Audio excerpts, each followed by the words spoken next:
Трэці па ліку так званы дзень народнага адзінства за намі.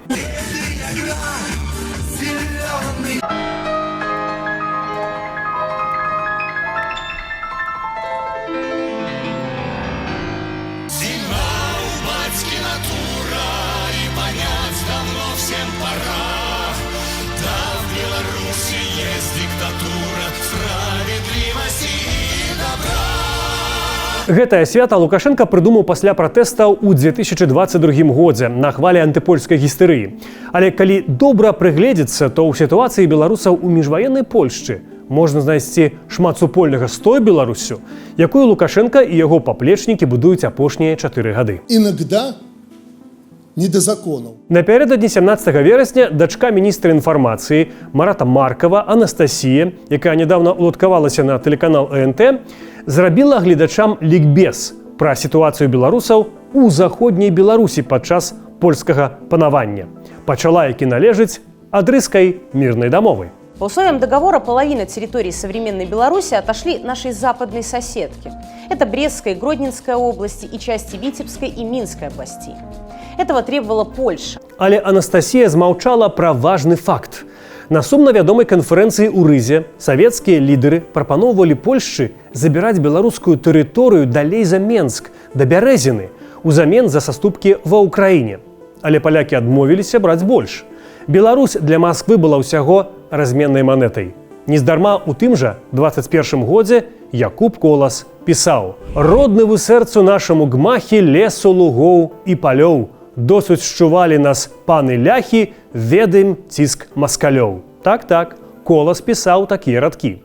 Для яго, сучасніка тых падзеяў, было відавочна, што Беларусь дзялілі і адны, і другія. Але ў сучаснай Беларусі пра гэта не любяць узгадваць. Тогда поляки заверяли, что у всех проживающих в новых границах будут полные и равные права. Соврали. Гэта акурат праўда. У 1926 годзе у Польшчы адбыўся ваенны пераварот, і да самай вайны Польшча была аўтарытарнай краінай. Беларусам там было не соладка. Была і паланізацыя, была дыскрымінацыя па нацыянальнай прыкмеце. Але калі ўдумацца, то ці далёка сучасная Беларусь адышла ад парадкаў у міжваеннай аўтарытарнай Польшчы. Из 400 белорусских школ на этой территории к 1934 году осталось только 16, а к 1939 ни одной. Гэта праўда. Як праўда і тое, што сёння у дзяржаве пад назвай Рэспубліка Беларусь па-беларуску вучацца не цэлае 10% вучняў. Беларускамоўныя школы засталіся толькі ў вёсках, якія паміраюць. З кожным годам іх будзе менш і менш. І так было ў Савецкім Саюзе. На пачатку 80-х у сталіцы БССР толькі адно дзіця вучылася па-беларуску цалкам. Пры Польшчы ўжо нават пасля перавароту працавала таварыства беларускай школы. У яго было 500 гурткоў па ўсёй Беларусі. Там вучылі беларускую мову. Палякі забаранілі дзейнасць ТБШ ў 1936 годзе, а ў Беларусі дзейнасць гэтай арганізацыі, як і дзейнасць таварыства беларускай мовы, забаранілі 3 гады таму. У Беларусі няма аніводнай вышэйшай навучальнай установы, дзе беларусы могуць вучыцца цалкам па-беларуску. Калі іх няма ў Беларусі, то чаму яны павінны былі быць у Польшчы? Хаця ўсё было на правільным шляху. У верасні ў 1993 годзе 80% першакласнікаў Беларусі пайшлі ў беларускамоўныя клясы. Колькасць скаргаў ад бацькоў Верхоўны Савет за разгул нацыяналізма была на 10 мільёнаў 9 лістоў. Але потым прыйшоў Лукашенко і пачаў набліжаць сітуацыю да той, у якой беларусы апынуліся за польскім часам. А колькі было абяцанняў перад апошнімі выбарамі за 5 дзён да іх. Символы, как часть истории и культуры, никто не запретит и не забудет. Мова назаўжды будзе не только ў кожным нашым сэрцы, але і застанецца падмуркам дзяржаўнай незалежнасці. Дарэчы, пра сімвалы. У Беларусі за выяву пагоні або за спалучэнне бел-чырвона-белага штрафы або турма. Вось як тут. Пры гэтым афіцыйна ні бел-чырвона-белы сцяг, ні пагоня не забароненыя. Нацыянальны герб увогуле знаходзіцца ў спісе гісторыка-культурных каштоўнасцяў Рэспублікі Беларусь. Але ў сучаснай Беларусі свая рэальнасць. Вось як тут або тут. І якое ж супадзенне. У заходняй Беларусі за польскім часам таксама за бел-чырвона-белы сцяг можна было трапіць у паліцэйскі ўчастак, бо ён быў адным з сімваляў змагання за аб'яднанне Беларусі. Польскія ўлады канфісковвалі бел-чырвона-белыя сцягі як рэчавы доказ антыдзяржаўнай дзейнасці. Патрыёта штрафавалі або садзілі ў кутузку. Чаму?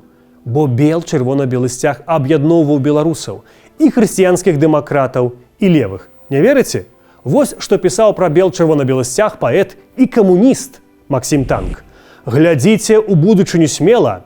Настаў доўгачаканы час. Пад сцягам чырвона-белым чакае перамога нас. Гэта 1930 год. Кім быў Максім Танк, апрача сваёй паэзіі? Няхай адкажа беларуская тэлевізія. Змагар за уз'яднанне ўсходняй і заходняй Беларусі народны паэт Яўген Іванович Скурко больш вядомы як Максім Танк. Але нават польскія ўлады садзілі Танка ў турму не за сцяг, а за падпольную камуністычную дзейнасць.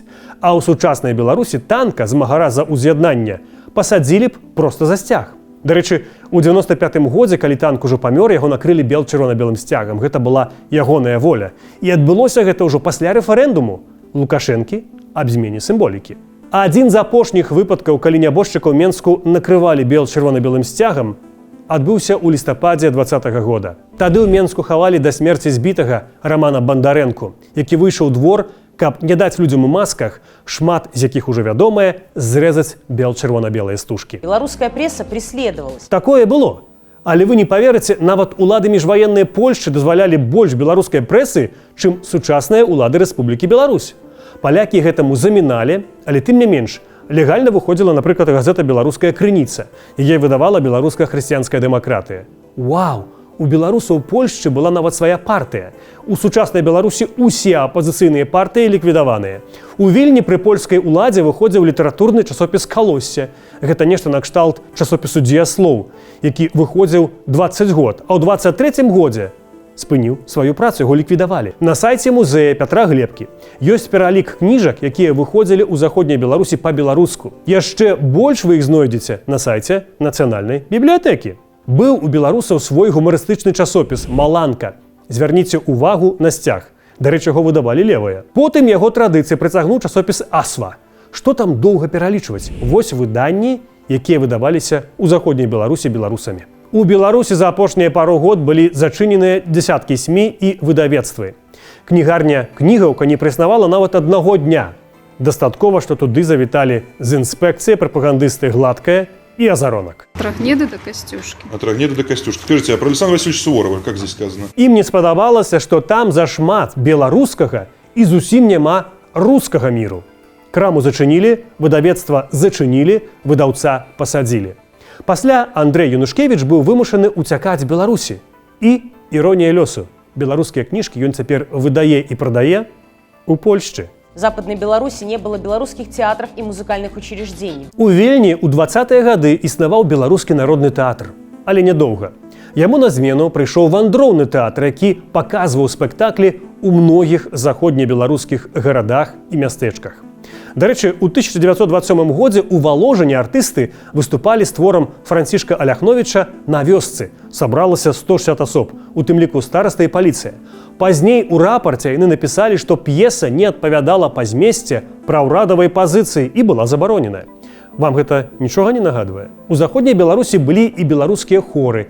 Там дзейнічаў славуты Рыгор Шырма. У сучаснай жа Беларусі толькі ў 2020 годзе двойчы затрымлівалі дырыжорак вольнага хору, які выконвае патрыятычныя беларускія песні. Цяпер ён дзейнічае у Польшчы. У лукашэнкаўскай Беларусі міліцыя наўпрост налятала на пастаноўкі свабоднага тэатру і затрымлівала як актораў, так і гледачоў. Объясните, пожалуйста. Почему вы не говорите, кто вы и на каком основании вы проверяете документы, когда вы свои не показываете? У БССР у той жа час, дарэчы, сапраўды былі тэатры. Трагедыя ў тым, што многія акторы былі рэпрэсаваныя і забітыя, як адзін з бацькоў беларускага тэатру Уладзіслаў Голубок. А беларускі трэці дзяржаўны тэатр тады увогуле расфарміравалі. По воспоминаниям белорусов, живших в то время, люди просто не могли говорить на русском или белорусском языках. Што? А на якой яшчэ мове, як не беларускай, гаварылі ў заходняй Беларусі? Беларуская мова была мовай большасці. Польскую шмат хто проста не ведаў. На беларускай мове размаўлялі нават сяляне, якія лічылі сябе палякамі. А вось у Беларусі за беларускую мову можна сустрэць непрыемнасці. Нездарма лукашэнкаўскія прапагандысты крыўляюць беларускую мову, калі хочуць паздзеквацца са сваіх апанентаў. А вы не знали?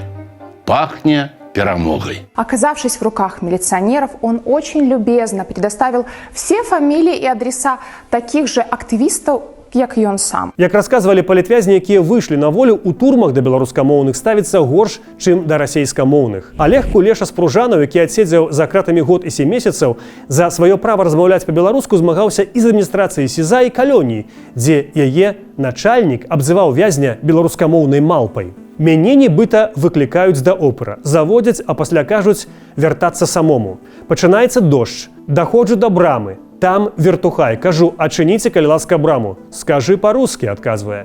І я 40 хвілін стаяў пад дажджом.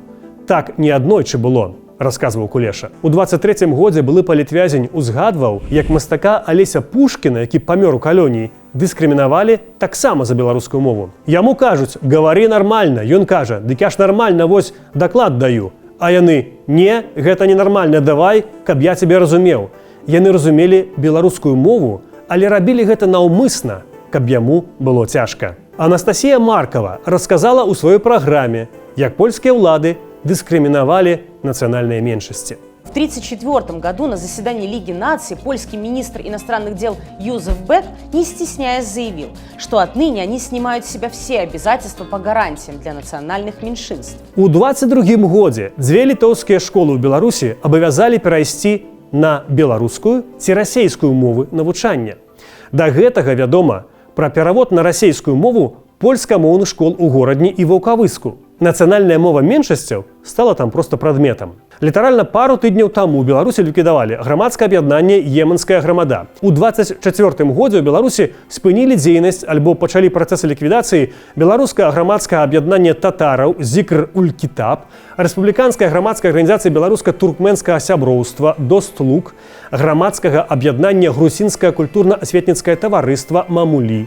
Раней улады ліквідавалі арганізацыі армянскіх, літоўскіх, сірыйскіх и іншых этничных меньшинств. Мы все привыкли знать, что это фашистская Германия истязала людей в концентрационных лагерях, но ведь это делали и поляки. Давайте ўсё ж храналагічна. Да фашыстаў або нацыстаў такія лагеры ўжо існавалі ў Савецкім Саюзе. Першы з іх, сумнавядомыя салаўкі, стварылі яшчэ ў 1923 годзе.